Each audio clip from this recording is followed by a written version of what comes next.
Goeiemôre. 2 Kronieke 29. So vanaf vers 2 is nogal 'n mooi vers. Hy praat van Hiskia. Hiskia was so 25 jaar oud toe hy koning geword het. En 29 jaar het hy oor Jerusalem regeer. En die naam van sy moeder was Abia, die dogter van Sagaria. So hierdie was 'n koning met wie jy kon reken hou. Dit was 'n goeie koning. 'n Koning wat werklik waar in alles wat hy gedoen het, probeer goed doen het. Hoe weet ek dit? Vers 2 sê: En hy het gedoen wat reg was in die oë van die Here, net soos sy vader Dawid gedoen het. Dit was 'n koning wat geleer het seker by die bestes. Sy pa was koning Dawid, die koning wat alles probeer reg doen het en guns by God gehad het, wat 'n vriend van God was.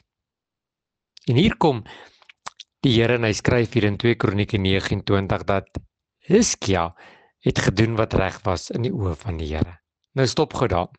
Ek en jy weet wat reg is. Ons weet wat die regte ding is om te doen. Ons weet wat verkeerd is en ons weet ook wat die verkeerde ding is om te doen.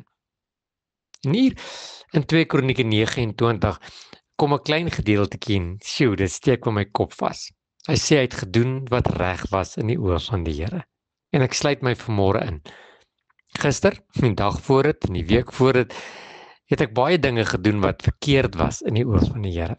En net jy sal weet wat jy doen wat verkeerd is. Ja, sjoe, ek sluit myself weer in, ek sê dit weer. Ek en jy doen baie keer dinge wat vir God nie aanneemlik is nie, wat nie vir God goed is nie, wat nie reg in sy oë is nie. Die Bybel sê tog mooi dat God se oë deursoek die hele aarde. En as hy vir ons kyk, wat sien hy? Sien hy iemand wat probeer om reg te doen?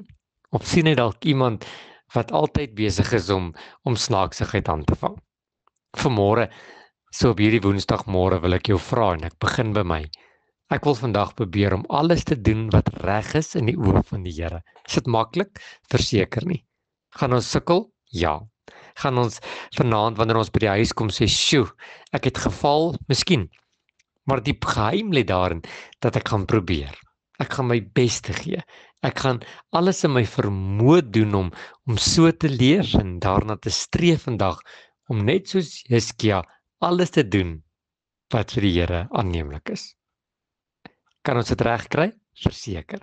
Die Bybel sê dat ek en jy moet soos Jesus wees. Ons moet volmaak wees en ons moet heilig wees. Nogal 'n tolorder. Maar kom ek en jy probeer vandag. Treukie vir treukie. Iewers moet ons begin. En kom ons begin vandag om in alles wat ons doen so te lewe dat God dit welgevalle sal aanvaar. Here, vanmôre gaan ons die huis verlaat en ons gaan skool toe en ons gaan werk toe en ja, miskien Here gaan ons vandag bietjie by die huis bly of miskien is ons al afgetree en gaan ons dinge saam met ons vriende doen. Maar help my Here om in alles wat ek doen, is dit huis skoonmaak of wasgoed was, werk, bestuur, maak nie saak wat ons doen nie, dat ons alles sal doen wat reg is in die oë van die Here. Here, in ons eie krag kan ons dit nie doen nie. Daarom vra ons vandag, Here, help ons sodat ons dit vandag sal regkry. Amen.